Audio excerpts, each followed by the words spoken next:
নমস্কার বন্ধুরা, নিবেতাস কিচেন ও লাইফস্টাইলের আরও একটা নতুন পর্বে আপনাদের সকলকে স্বাগত জানিয়ে আজকের ভিডিওটি শুরু করছি। চলে এলাম আজ একটা ব্লগ ভিডিও নিয়ে। একটা ছোট্ট অনুষ্ঠান ছিল, অনুষ্ঠানটা কি ছিল এবং সেই সাথে আপনাদের সাথে শেয়ার করব মাছের কোরমার রেসিপি। অনুষ্ঠানটি ছিল 10ই ফেব্রুয়ারি সোমবার। আমি ভিডিওটা একটু লেটে পোস্ট করছি, সেজন্য দুঃখিত। তো প্রত্যেক দিন যেমন কর্মব্যস্ততার মধ্য দিয়ে দিনটা শুরু হয়, সেই দিনটাও ঠিক সেভাবেই শুরু করেছিলাম।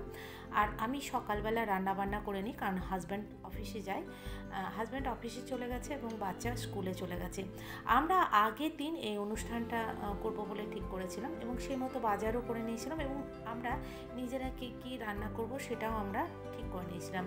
তো দেখুন, আমি মাছগুলো প্রথমে ম্যারিনেট করে নিচ্ছি। এই মাছগুলো আমি লবণ, হলুদ, একটু গুঁড়ো লঙ্কা দিয়ে ভালো করে মাখিয়ে নিয়ে 15 মিনিট রেখে দিয়েছিলাম। আর সেই ফাঁকে আমি চলে গেলাম ময়ূরী কালেকশানে, মানে রত্নাদির কাছে। একটা গিফট আনার দরকার ছিল। তো দেখুন, রাস্তায় যেতে যেতে কাঠবেড়ালি কি সুন্দর খেলা করছে, তো সেইটা আমার খুব ভালো লেগেছিলো, তাই আপনাদের সাথে একটু শেয়ার করে নিলাম।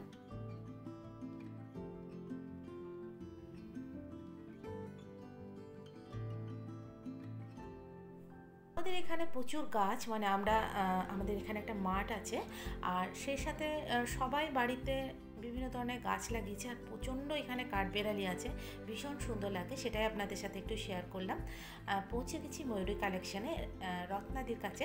রত্নাদির কাছে অনেক সুন্দর সুন্দর ব্যাগ পাওয়া যায় এবং জুয়েলারির কালেকশন ভীষণ সুন্দর। কোনো একদিন সময় করে অবশ্যই আপনাদের কাছে রত্নাদির কালেকশন তুলে ধরার চেষ্টা করব। তো আমি সেই ফাঁকেই কয়েকটা কালেকশন আপনাদের দেখিয়ে নিচ্ছি। আর আমি রত্নাদির কাছে আজকে একটা ব্যাগ কিনেছিলাম। তো দেখুন কত সুন্দর সুন্দর দেখতে।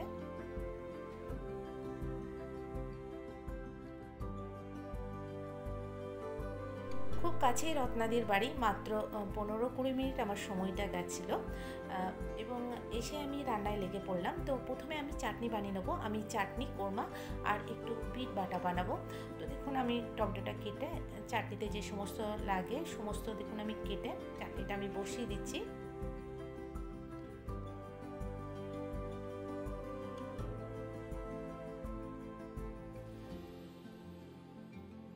চাটনি একদম তৈরি হয়ে গেছে। এবার বানাবো মাছের কোরমা। তো মাছের কোরমা বানানোর জন্য আমি 6 থেকে 7টা মাঝারি মাপের পেঁয়াজকে দেখুন টুকরো করে কেটে নিয়েছি। এবার প্রথমে বেরেস্তা বানাবো। বেরেস্তা বানানোর জন্য আমি দেখুন সাদা তেল গরম করে একটু বেশি মাত্রায় তেল নিতে হবে, যাতে বেরেস্তাটা মানে পেঁয়াজগুলো লাগা লাগা না হয়। তো দেখুন আমি বেরেস্তা বানিয়ে নিচ্ছি, ঠিক এইভাবেই আপনাদেরকে করে নিতে হবে। আর এই রকম লাল হওয়ার সঙ্গে সঙ্গে পেঁয়াজটাকে তুলে নিতে হবে, নইলে কিন্তু তেতো হয়ে যাবে। তো দেখুন আমি তুলে নিচ্ছি।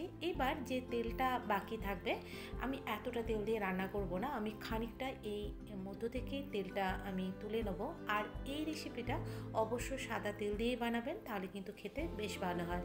তো আমি আগেই ম্যারিনেট করে রেখে দিয়েছিলাম মাছগুলোকে। এবার আমি ভেজে নিচ্ছি, লাল লাল করে মাছগুলোকে ভেজে নেব। গুলো ভাজার ফাঁকেই আমি একটা মশলা বানিয়ে নেবো। তো দেখুন আমি একটা মিক্সিং বোল নিয়ে নিয়েছি, আর যে বেরেস্তাটা আমি বানিয়েছিলাম তার খানিকটা রেখে দিয়ে আমি পুরোটা এর মধ্যে দিয়ে দিলাম। আর বেশ কিছুক্ষণ আগে, মানে 15-20 মিনিট আগে, আমি 15-20টা কাজু বাদাম, 7-8টা অ্যালমন্ড আর 1 চামচ চারু মগজ ভিজিয়ে রেখেছিলাম, ওইটা দিয়ে দিলাম। 4টে লঙ্কা আর 2 চামচ টক দই দিয়ে আমি একটা মিহি পেস্ট বানিয়ে নেবো। আমি মাছগুলো সব ভেজে নিয়েছি। এবার তেলটা তুলে রেখে আমি গোটা গরম মশলা আর 1/2 চামচ গোটা মৌরি দিয়ে ভালো করে দেখুন একটু নেড়েচেড়ে ভেজে নিচ্ছি। মশলা থেকে সুগন্ধ বেরোলে আমি 1 চামচ আদা আর রসুন বাটা ওর মধ্যে দিয়ে দিলাম। এটাকেও ভালো করে নেড়েচেড়ে একটু ভেজে নেব। তারপর যে রেগুলার মশলা আমরা ব্যবহার করি সেই মশলাটাই এর মধ্যে দেবো। ধনে গুঁড়ো, জিরে গুঁড়ো, শুকনো লঙ্কার গুঁড়ো, হলুদ আর একটু কাশ্মীরি লঙ্কার গুঁড়ো। আর এখানে খুব বেশি হলুদ দেওয়ার দরকার নেই, একটু কাশ্মীরি লঙ্কার গুঁড়োটা বেশি দেবেন, তাহলে কিন্তু কালারটা খুব ভালো হয়। ভালো করে নেড়েচেড়ে যখন দেখবেন তেল ছাড়ছে মশলা থেকে, তখন ওই যে পেস্টটা আমি বানিয়ে রেখেছিলাম মশলার, সেটা দিয়ে দিয়েছি। এবার এটাকেও খুব ভালো করে আমি কষিয়ে তেল ছাড়া পর্যন্ত ভেজে নেব। এবার 1 কাপ গরম জল দিয়ে দিয়ে ভালো করে ফুটিয়ে নিয়ে ভাজা মাছগুলো এর মধ্যে দিয়ে দিতে হবে। 2 মিনিট এভাবে মাছগুলো ফুটিয়ে নেওয়ার পর 4টে কাঁচা লঙ্কা আর 1 চামচ আমি এখানে ঘি দিয়েছি। আপনারা এখানে অবশ্যই একটু কেওড়া জল ব্যবহার করবেন। আমি যার জন্য রান্নাটা করছি সে একদম কেওড়া জল খায় না, তো সেজন্য আমি এখানে স্কিপ করেছি, কিন্তু আপনারা অবশ্যই দেবেন, তাহলে দেখবেন মাছের কোরমা খুব সুন্দর হয়। আর আমি একটু হালকা চিনি দিয়েছিলাম টেস্টের ব্যালেন্সের জন্য। ছড়িয়ে দিলাম একটু পেঁয়াজের বেরেস্তা। মাছের কোরমা একদম রেডি। আজকে যে অনুষ্ঠানটা ছিল সেটা হলো বেবি শাওয়ারের অনুষ্ঠান। এই হচ্ছে আমাদের মিষ্টি বোন অনু। আমাদের পাড়ায় আসতে চলেছে এক নতুন অতিথি, ভীষণই সুখবর। আর এই অনুষ্ঠানটা আমরা করেছিলাম পিসির বাড়িতে। আমরা 2 জার, পিসি আর আমাদের আরও এক বোন রাখি, আমরা 4 জন মিলে এই অনুষ্ঠানটির আয়োজন করেছিলাম। তো প্রথমেই ওকে একটু আশীর্বাদ করা হয়, তারপর পায়েস খাওয়ানো, এটা তো সবাই আপনারা জানেন। আর সব আয়োজনের সুবিধার জন্য আমরা রান্নাগুলো যে কে কী বানাবো সেগুলো নিজেরা ভাগ করে নিয়েছিলাম। সব কটা রান্না আমরা নিজেরাই বানিয়েছিলাম। 5 রকমের ভাজা, শাক, ডাল, পোস্ত, 2 রকমের মাছ, চাটনি, পাঁপড়, দই, মিষ্টি, পায়েস সব কিছুই ছিল এই আয়োজনের মধ্যে। তবে তার থেকেও বড় জিনিস হলো আমরা খুব হৈ হৈ করে এবং আনন্দের সাথে দিনটা কাটিয়েছিলাম। আমরা একসাথে খাওয়া দাওয়া করি, অনেকক্ষণ পর্যন্ত আড্ডা দিয়েছিলাম, অনেক ছবিও তুলেছি। সব কিছু তুলে ধরা সম্ভব নয় এই ছোট্ট ভিডিওর মাধ্যমে, তাহলে কিন্তু ভিডিওটা অনেকটাই বড় হয়ে যাবে, তো তাই সবটা তুলে ধরতে পারলাম না।